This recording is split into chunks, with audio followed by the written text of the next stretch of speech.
Welcome to the June 13th, 2018 YourLIVINGBrand.live show. Hi, my name's Ben Baker, and my company is Your Brand Marketing. Now, 9 to 5, Monday to Friday, what do? We consult, we deliver workshops and keynotes on brand, message, market, vision, and value. We want to know who you are, what you do, why you do it, who you do it for, and more importantly, why those people care. Because when they care, you stop being a commodity. You start being a trusted partner. You start being someone that people want to deal with, and someone that people trust and people see valuable, and that all of a sudden you stop being a commodity. You're not one of many. You're one of one. You're someone that people want to do business with. And that's what this show is all about. This show is all about what makes people different, what makes them unique, what's their story. Why does their audience find them attractive, and why do they find them valuable?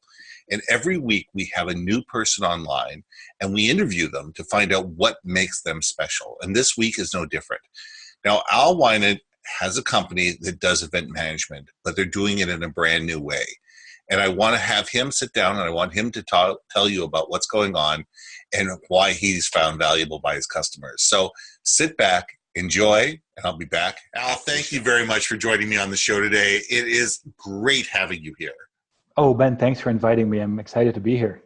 You know, it's always a pleasure having you on the show, and I'm excited. I'm going to tell my audience, I'm excited about coming down to Denver in May and being part of the conference. And we'll get into that. We'll get into the conference itself. But, I want to find out, the show is all about how do you add value. It's all about what makes you different. It's all about what makes you unique and why your audience cares about you. So tell me the story about Event Interface. Like, where did you come from? Where are you and where are you going? Because there's a great story behind it. And I think the audience is really going to appreciate this. So it's an interesting background. So it was never really meant to be in the software industry. So I sort of stumbled into being an event planner many years ago, around the end of the last century, so to speak. And that makes us feel old, doesn't it? The last century. This last century, 1999. So we started this company, and a couple of years in, we started looking for software to make our lives easier. Right. To work, better with our clients, to streamline processes, to be more efficient, and so on. And we really couldn't find something that worked for us. So we found a lot of segmented solutions, from registration tools to engagement tools, which wasn't a big thing then. Engagement, nobody had heard of it. It was basically you were getting married, when you said engagement. So we were sort of looking for tools and couldn't really find something that worked for us.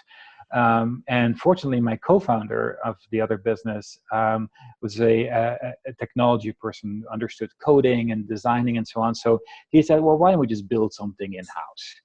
And we took on that project and launched a very, I would say, simple and not very pretty solution for in-house use. And we had it for a couple of weeks, and we got a call from Sony PlayStation saying, hey, we want to use this for our PlayStation event at E3 in LA. We're like, this is interesting. How did they find out about us? And so on. It was through a friend of a friend. Sure. And this is only a couple of weeks in. This is a couple of weeks in. And, one of my friends, oh, you should look at this and so on. Sure. So it was great. It was great. It was, it was kind of like, wow, maybe we got something here. So we decided to close the event planning business, the meeting planning business, and only focus on the development of the software. Right. And so we ended up closing the planning business in about 2010, and focused on developing the technology, the event interface technology, for use by the general public. So from not very pretty in-house use to a well-designed and functioning system. And we are now in version 3 of that.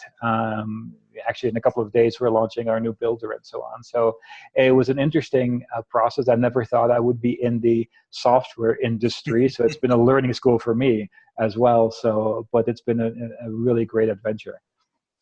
Well, the neat thing is, I think we're all in the software industry in one way, shape, or form, whether we like it or not. I mean, you and I are of the same vintage. And, when we started taking a look at software 18, 20 years ago, oh, wow. Yeah. It was so rudimentary back then. the technology was rudimentary, the computers were rudimentary, the software was rudimentary. What you could and couldn't do, the interface was, very basic. I mean, we're talking Windows 98 for that, at that point in time Mhm. was heady. I mean, that was, absolutely cutting edge. Oh yeah. And if you start taking a look at where we've come from then and what's available and how user interfaces changed and how user experience has changed and how coding has changed, it has allowed those rudimentary first systems to become extremely powerful within a very short period of time. I remember we're just kind of reminiscing with a couple of old colleagues. I remember my first computer at the office had sort of those green letters, whatever that was Yeah, called. yeah, And I was using Lotus 123, and that was cutting edge then. absolutely. Now I can't even imagine, now we do everything. We still had maps that you had to stick little pins in and so Yeah, on the wall. And, now you do everything on a tablet or, even a small laptop computer. You can run your business. You can run your very large scale events. It's exactly. quite amazing how everything is developed. So tell me how, I mean, because coming from an event planning background, it's got to give you a real edge when you're developing the software, because you must understand at a different level than somebody that just came in who's just a coder. Hmm. So, explain to me, what were some of the initial challenges you guys came up with and how did you overcome them? What were the biggest challenges that you were finding in the industry that led you, first of all, to build the software, and how have you evolved over the years to make that software better? I think in the beginning, the planning world itself, when we thought about technology, it was really you were using Excel for spreadsheets and Right. keeping track of stuff. You started, in the early 2000s, mid 2005, 2006, 7, and so on. You started seeing a need for online transactions. Mm-hmm. That's not that long ago. That's only 10, 12 years ago. So when we started with the technology, it was basically, I want to be able to sell a registration, and I want to know if somebody wants chicken or fish, so to speak, or if they're vegetarian. So Mm-hmm. it was very simple. But we understood right from the beginning is that it is not just about the transaction. So as a planner, my responsibilities are, so kind of really stepping back here, Sure. I've always had a very different view of planning, maybe in the big scheme of things, when Mm-hmm. I was in that world. So, you know, a lot of event planners think their job is logistics. Right. Do we have enough seats in the room? Are the contracts good? Do we have our vendors in place? Is it the chicken or the fish? Right. All of those, name badges, that sort of stuff. But my thing on events was always, an event has a goal. Mm-hmm. Being it a fundraising goal, sales goal, Absolutely. creating awareness, whatever that may be. So my level of thinking on events was always different. I thought more about how do we take all these people coming to these events, how do we connect them around that goal, how do we engage them around that? Yes, I need chicken or fish or vegetarian meals Sure. and stuff like that. That's sort of the stuff you can do with your eyes closed. Yeah. But how do we do all this other stuff? And what can we use to do that? And I was always sort of taken aback by that, because I'm spending, I'm running an event and I'm spending tens of thousands, hundreds of thousands, millions of dollars on events sometimes. And so somebody may sign up for it 3 months in advance, a year in advance, and nothing happens until they show up at that registration desk, get their name badge, and then they leave 3 days later, and they'll be excited for 2 more days, and then it's gone. If you're And lucky, if you're they're lucky, excited for 2 more days. correct. Yeah. And it is like, how can we take that right from the beginning, as soon as that person signs up, how do we get them engaged into that community of people who Mm-hmm. is excited about this cause, this brand, this topic, this science, whatever it is that, the goal of that event is. So that's kind of how our process has started. But one of the biggest challenges for us on the software side is like, yes, I know events, I can do those things with my eyes closed, even if I'm in the software Sure. industry now. It's been part of my DNA. But when it came to creating software, you realize event planners are visual people. Yes. They all have a very strong opinion of what their event should look like, feel like, smell like, taste like, whatever that is. Yeah. How can you do that with software? How can you give planners that level of control which Mm-hmm. they love. It's in our blood. We love control Absolutely. over our brand. So how do we give a software to a planner where one planner says, I want ABC, and the other planner says, I want CBA, and Mm-hmm. another planner wants something different. So how do you make it as flexible as possible, but still as user-friendly as possible? Because you can make it extremely complicated where you can do everything in the world, but then 95% of planners are not going to figure out how to use it. So Right. it's this constant balance between how do you make something easy to use while still giving the level of flexibility Yeah. where a planner can get out of it when they want to get out of it. So that's been really our biggest challenge. And the way we overcome that for us really is, one is trial and error. Of course. you know, but we also ask our planners. Mm-hmm. We go to our planners regularly and say, what are your ideas? What are your thoughts? What do you like? What do you don't like? And Right. so they play a role in building the platform. So, and in the beginning, we had a very strong opinion that we should do everything ourselves. So Mm-hmm. we do all of our development in-house. We don't outsource anything. But as we've grown, we've also learned that partnerships are very valuable. Absolutely. Hence Event Tech Hub, and Right. how we now work together with a couple of other technology companies, where our softwares integrate with each other very easily without, and we work together very well as well. So now we're starting to look at how do we make our software really good, but how do we also integrate with others and play well together. Right. So that's sort of where we sit right now. Well, it's interesting because you talked about two things. You talked about usability and customization for the event planners, but you also talked about the user experience, not only for the planners, but for the end user itself. Because Mm-hmm. you have two completely different communities that you need to service. And that can be a challenge, because I know you're right. I mean, I go to a lot of conferences. I speak at a lot of conferences. I go to a lot of conferences. I consult at a lot of conferences. And I find that you're right. You show up at a conference, you do your thing, and you leave. And Mm-hmm. in most conferences, there's very little preamble, and there's very little after effect, and there's Mm-hmm. very little afterglow. And if you can create a community that's an ongoing community where people can meet and they can talk and they can share ideas before the conference, Mm-hmm. and have that ability to engage with each other. And by the time they get to the actual conference itself, they've already planned where they're going to meet for coffee and lunch, or, and how they're going to, which sessions they're going to go to together, and those type of things, or be able to react and interact with the speakers to find out a little bit more about them before they go to sessions. That's valuable. And Mm-hmm. those relationships then become solidified at the conference, and then you can facilitate having those relationships be ongoing beyond the conference. And what you've done is you've built a ready-made audience that is ready to come to your conference next year and is already going to start talking about it. So there's a Correct. lot of value there. I always feel that the conference is a community. Absolutely. How can you start building that community right from the beginning? And we call registration as a seed that makes it all work. Yeah. So right from the beginning, you invite, you don't just allow it, you invite your attendees, your speakers, your sponsors, your exhibitors to connect with each other. From a sponsor and exhibitor point of view, so many times it's like, you'll get the list after the event. Mm-hmm. Well, great. By the time I have time to reach out, people have already forgotten about me, that they visited me at my Exactly. booth and so on. So from me, from our perspective here, it's basically, I want an exhibitor and a sponsor to be able to say, hey, Ben's coming to this conference. Yeah. He looks like a guy I want to have a meeting with. So they can reach out to you and say, hey, Ben, would you mind having a cup of coffee at the event at 3:00 in the lobby? And you can Absolutely. say, that'd be great. And it gets added to your agenda. So there's that, but also from an attendee's perspective. So for me, it's, you go to an event with 1,000 people. There's probably 5 or 10 people you really should meet. Yeah. You just don't know about it. Yeah. If you're lucky to run into them or be introduced to them, you'll meet them. But other than that, there's 1,000 people there. How are you going to find them?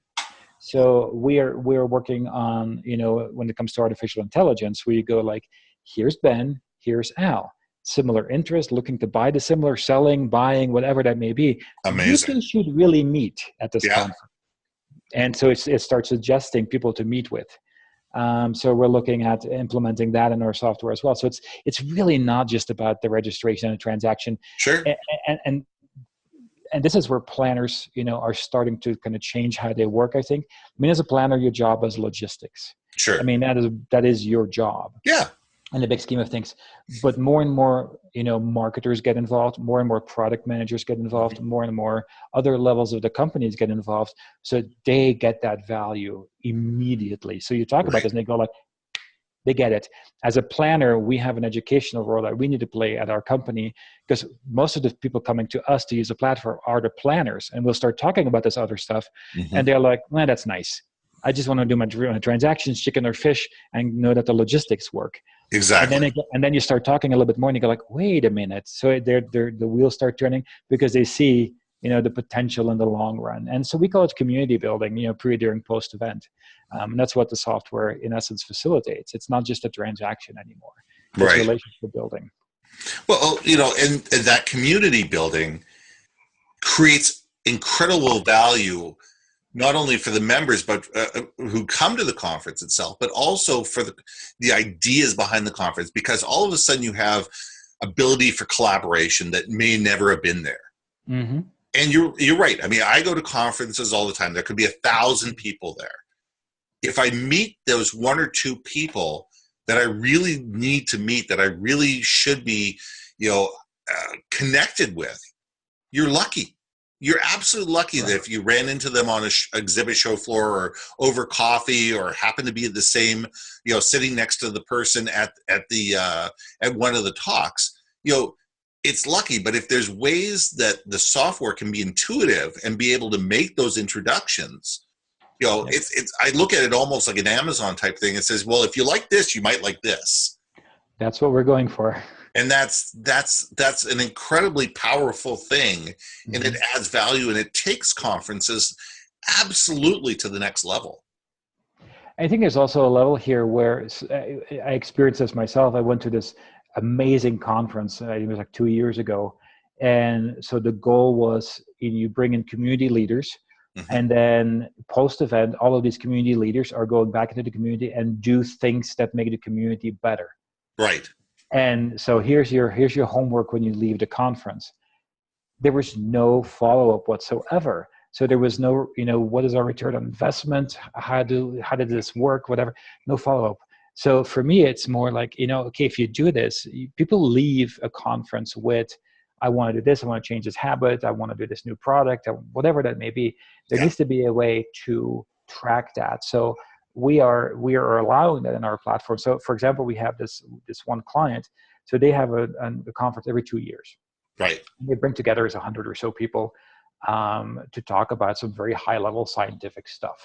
Sure. 300 to 400 people, they can't come to that conference because it's too expensive. They don't have time, whatever it is. So we said, why don't we just, take all of this content, all the stuff you generated, rather than just giving it to the people in a little booklet at the event, why don't we just put all this stuff digitally in our platform and invite everybody who's sitting at home to look at it, interact with it, and so on. And the client was like, well, we'll see. Well, let's give it a try. Right. It's not going to work. Within like weeks, almost everyone at home had signed up for access. But the beautiful part is that these people were now talking to each other. So they were talking, hey, I'm a scientist working with this product. I'm running into an issue. Anybody have any feedback?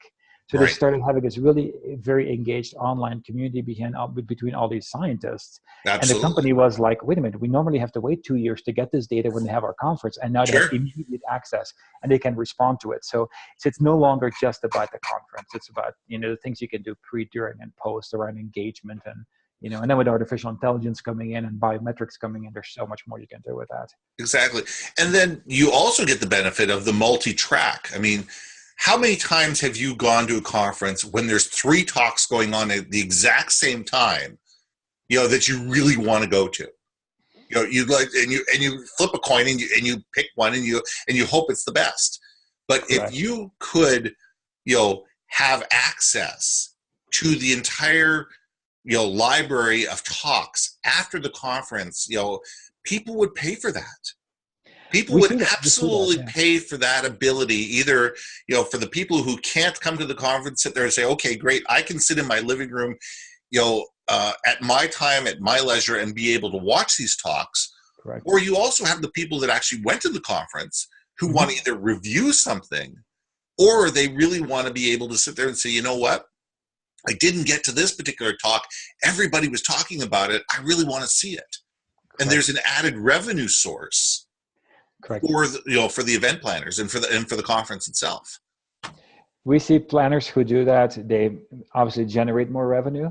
Yeah. They get the analytics out of that data as well. As an That'd be attendee, huge. I can see all of these different sessions. I can also, because we always encourage, like, you're the speaker. So Ben, you're speaking at our conference. Yeah. You're the speaker. Post conference, we want to open this up to people who couldn't come. But people can also post questions either before the event, going like, "Hey Ben, I would like to talk about this." Yeah. So you can adjust your presentation, but also after the conference, people can post questions. Hey, you said this, I forgot to ask you. So you can go back as a speaker and answer those questions and engage with those people. But we also see that people always go like, if we do this, people are not going to come to our conference. Right. And it's like, that is not true. Yeah. It actually ups the registrations the following year, because the people who dial into it virtually are going like, I really missed a good show. Yes. So they miss the actual because it's still all about face-to-face meetings. No matter how much you talk about virtual meetings and all of that sort of stuff, conferences and symposia, all of these events, they're still about that making that personal connections, which is a little bit harder doing that virtually. Absolutely. And then planners do that well. They can generate a good chunk of money on that as well by making that available for a fee. We have one client who just came online, who has a very large conference, and they've traditionally been selling the abstract book, the old-fashioned abstract book, and now they're making it available digitally to people who came and who couldn't come, and they're selling that for a nice chunk of money, and they're doing really well with it as an add-on to the conference. Yeah, and you said something about for the speakers too. Mm-hmm. For me, ahead of time, to have a better idea of who the audience is, what they're passionate about, what they're there to learn about, what their goals are, it allows me to be able to speak more on point. I mean, yes, I've got a pretty good idea about what I'm going to speak about. I've got things that are prearranged, things that I always like to say. But if I can customize that towards the goals of the actual conference, it makes it better, not only for me because it's more interesting, and second of all, it's better for the conference attendees, because all of a sudden they're walking out with tangible things that that they can relate to, and B, that they can act upon. So there's benefits to everybody. I think we've all had this experience where the planner tells us this is the audience, and you stand on the stage, started to talk, and suddenly everybody's eyes glaze over, and you go like, I don't think that is my audience. Where you have to pivot really fast in a second. Oh yeah, I had that yesterday.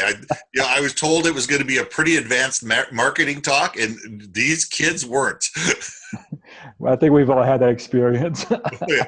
So if you know in advance more, if you can interact with your audience in advance, you can actually tailor that talk more to the real audience that you're having in that room. So okay, so let's talk two things. One, you talk about the hub, you talk about the partners that you have. I mean, and you've got some pretty interesting partners. Can you just briefly talk about the different partners that you guys have brought on board? The tap to speak, the facial recognition software, the pitcher, and just give people just a quick inkling about what these partners do and how it all integrates together. So we created Event Tech Hub. So Tap to Speak, Pitcher, and Event Interface are three technology companies that service the same industry. Right.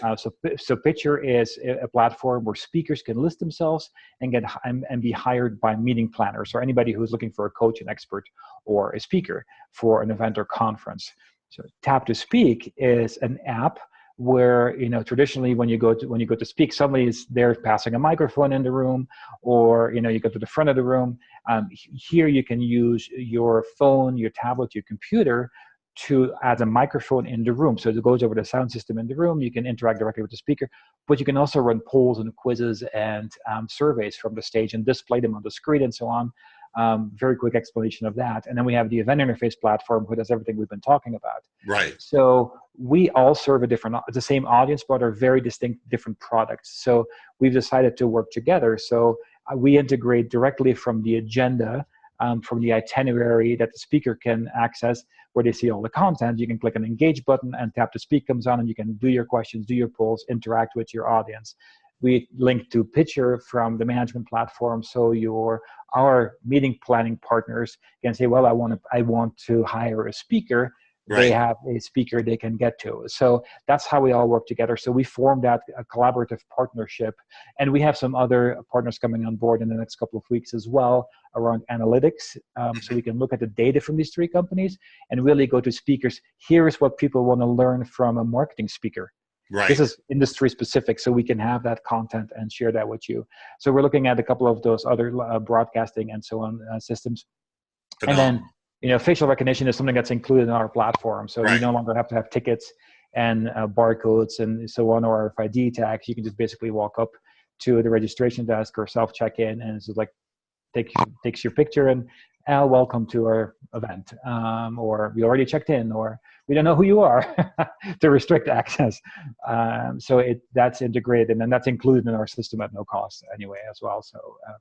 So that's sort of Event Tech Hub in the big scheme of things. Yeah, and just thing that says that with that facial recognition for security within an event, that can be huge. Yeah, and it's really there for a couple of different reasons. So one, from a customer service perspective, we all hate lines. Right. So go into a line, my name is, or here's my ticket, or fumbling for something. Yeah. So it speeds up that process. Absolutely.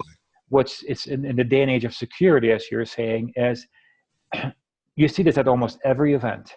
Yeah. You go to the registration desk. My name is Al. The person sitting at that registration desk has no idea that I'm Al. Right. So they will just give me Al's name badge, and I'm in. Of course. So there's no level of security. With RFID tags too, you can wear those things, and you can be tracked where you're going. Especially when it comes to continuing education credit and so on. You can cheat. I can give you my name tag, Ben, and you can be in the room and have two name tags. Here we actually look, is this Ben setting up? Is this Al coming in? Is Al actually going to the session? Did he come in? Did he leave? So there's all that tracking you can do with that as well. So and that will evolve into, is this person interested in this product? Is this person not interested in the product? Are they paying attention? Not paying attention? And also from the level of hey Ben, your next session is at 10:15 in this ballroom. You better hurry up. So to speak. So it gives you a little gentle push and say, by the way. So it will, that artificial intelligence will come in as well and help with that part. So we can restrict access. Perfect. Let me ask you one last question, then I'm going to let you go. The last question is one that I ask everybody when they leave my show. It's when you walk out of a room and you close the door behind you and you get your car and you drive away. What's the one thing you want people to know about you and Event Interface when you're not there? I think for me, it's a really hard question to answer, by the way, Ben. Of course, that's the fun part of it. But I think one of the things I always try to do, because I really enjoy what I do and I really like our business and our industry, I hope that people see or that I actually am passionate and truly care about their business and their goals that they want to accomplish with our product. And I just love this industry. I mean, it's like sort of in my blood. And so I hope people see that passion. I would say that's something I would like for them to realize, because if you have that, I think it will also make that partnership relationships better, because we actually, are really strongly believe in being those kind of partners. That would be the nice thing if they remember that. That you're a great partner. That we're a good partner, and that we actually do that on a personal level, that I really am invested in this, and that there's passion there, so that we're going to care about it. That's sort of what I hope people can walk away with. And obviously, if they like that, they like our platform. I would love that as well. Well, that's always a good thing in the end. Yeah. Al, thank you very much for being on the show. Let me just say goodbye to everybody, and I'll be right back. Thank you, Ben. It was a pleasure being here. All right, thanks. I really enjoyed having Al on the show today. It was really a pleasure, and I want to thank you all for joining us. Now, my name is Ben Baker. My company is Your Brand Marketing. We'd love to work with you. We want to help you tell your story better. We want to understand who you are, what you do, why you do it, who your customers are, and why they find you valuable. Because when they do, we can help tell a story that resonates, that engages, so people will listen, they'll understand, and they'll want to do business with you. You'll stop being a commodity, you'll stop being one of many, and you'll start being one of one. Now, Every Wednesday at 10 o'clock, this is the YourLivingBrand.live show. We'd love to have you back. Thank you for joining us, and we'll see you next week.